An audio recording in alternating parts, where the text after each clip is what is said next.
C'est l'heure du débrief, les amis. Victoire facile du Barça aujourd'hui face à Mallorca, 23e journée du championnat. Victoire 3-0 et remettre la pression sur le Real Madrid qui jouera demain 21h à Valence. Alors regardez, 5 changements par rapport aux 11 alignés il y a 4 jours à Albacete, club de 2e division en Coupe du Roi. Je vous les ai indiqués en jaune. Pour rappel, les absents Rafinha, Gavi, Pedri et Christensen. À noter De Jong sur le banc. Flick l'a jugé pas à 100% et on pense au match justement de coupe demi-finale aller face à l'Atlético jeudi prochain. À sa place, Fermín, qui a prolongé hier jusqu'en 2031, et Casado, choisi à la place de Marc Bernal. Alors, durant les 15-20 premières minutes, les amis, j'ai craint de revivre le match du Barça du 25 janvier dernier. Souvenez-vous, face à Oviedo, certes, victoire 3-0, mais on avait vu un Barça très lent, attendant les cadeaux des joueurs adverses sans réellement créer de danger. Alors après, bien entendu, il fallait les convertir, ces cadeaux des joueurs d'Oviedo. Et d'ailleurs, Lamine Yamal, ce jour-là, avait été très bon pour gratter et bonifier. Aujourd'hui, de nouveau, 15-20 minutes de lenteur et de jeu horizontal sans grande envie. Et du coup, d'ailleurs, on a vu un très bon Mallorca qui sortait très bien, très vite. Bonne combinaison autour de Muriqi en pivot devant, le 2e meilleur buteur de la Liga, je vous le rappelle, et surtout le petit Virgili, qui a mis Jules Koundé en difficulté à plusieurs reprises. Pour rappel, Virgili, les amis, a été vendu par le Barça cet été contre 4 millions d'euros, le Barça ayant gardé une option de rachat. Et puis, après ces 15-20 minutes, Rashford est apparu, les amis. Il aura fallu attendre 26 minutes pour voir la première frappe catalane, et c'est l'Anglais qui la déclenche dans un style presque anti-Barça, à la Rashford. Pas de 25-30 passes avant de déclencher. Il prend le ballon, il rentre à l'intérieur et pan, il déclenche. C'est une alternative qui fait aussi du bien, ça, à Hansi Flick. C'est aussi pour cela que le Barça, cette semaine, vous le savez, a laissé entendre qu'il allait tout faire pour lever l'option de 30 millions pour conserver Rashford prêté par Manchester United. Et c'est lui qui, 3 minutes plus tard, 29e, déclenche encore, le gardien repousse, Olmo, puis Lewandowski, qui, plein de sang-froid, inscrit le premier but sur le premier tir cadré du Barça. 10e but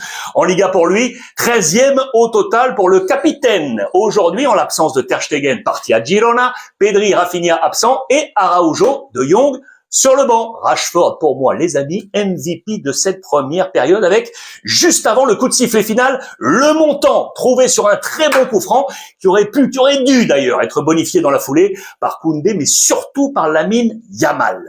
45 minutes, bilan pour moi, un chouïa décevant, un chouïa. On attendait, en tout cas j'attendais un peu plus sur le plan collectif, notamment avec Olmo et Yamal, mais surtout Fermín. Rashford a été au-dessus avec peut-être l'un de ses meilleurs matchs avec le Barça.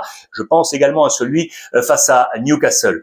Bien mieux, rien à dire, bien mieux en seconde période. Barça bien plus actif avec, dès la première minute, la barre encore touchée, cette fois volée de Casado à l'entrée de la surface, déviée par la défense centrale sur la barre. Il aurait pu même y avoir un penalty ensuite pour Lamine Yamal. D'ailleurs, à ce moment-là, match pour moi moyen de Yamal.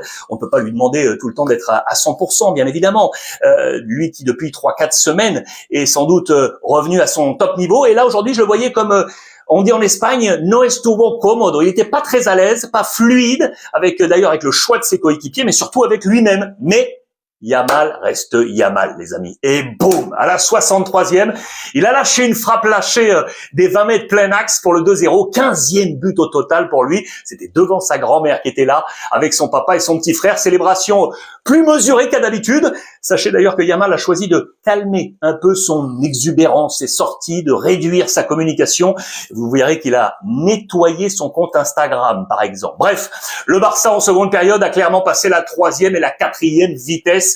Flick va gérer son effectif, la coupe arrive. 67e, Ferran à la place de Rashford, très bon, et Bernal pour Olmo, en pensant donc à ce match face à l'Atlético Madrid, comme l'année dernière d'ailleurs, demi-finale face à l'Atlético comme l'année dernière. À noter que Ferran et Lewandowski ont donc joué ensemble sur la pelouse, alors qu'ils se partagent habituellement cette place de numéro 9, juste quelques minutes seulement avant de voir Cancelo remplacer le Polonais, et Rooney à la place de Yamal. On gère, in fine, après quelques doutes durant les 15-20 premières minutes, vous l'aurez compris, le Barça s'est presque offert un match d'entraînement, sans faire offense à Mallorca, bien entendu, avec un 3e but de Marc Bernal à la 83e sur une contre-attaque d'école. tellement important pour lui pour retrouver toute la confiance après tant de semaines d'absence blessée. 3-0, score final, comme au match aller d'ailleurs lors de la première journée. Et à noter, ce n'est pas anodin que Flick en a profité pour faire débuter un nouveau talent de la Masia, les amis. Tommy Noel Marquez, dit Tommy sur le maillot, numéro 43, il a 19 ans, c'est un 2006, il est arrivé au Barça en 2015, c'est un milieu d'1m86, donc un profil à la Bernal encore. Le Barça, les amis, avance avec sa formation. 3-0 aux conclusions. Première mi-temps moyenne et une super seconde mi-temps d'entraînement, mon MVP, Marcus Rashford. Et à noter que c'était la dernière fois que Laporta s'asseyait officiellement en tant que président du Barça. Il démissionnera ce lundi pour entrer en campagne électorale. 4 points d'avance de nouveau donc pour les Catalans sur le Real qui sera demain, je vous le rappelle, 21h à Valence. Sans Vinicius suspendu. Dites-moi si vous êtes d'accord avec cette analyse. Les amis, je vous lis et n'oubliez pas de liker, de partager et de vous abonner.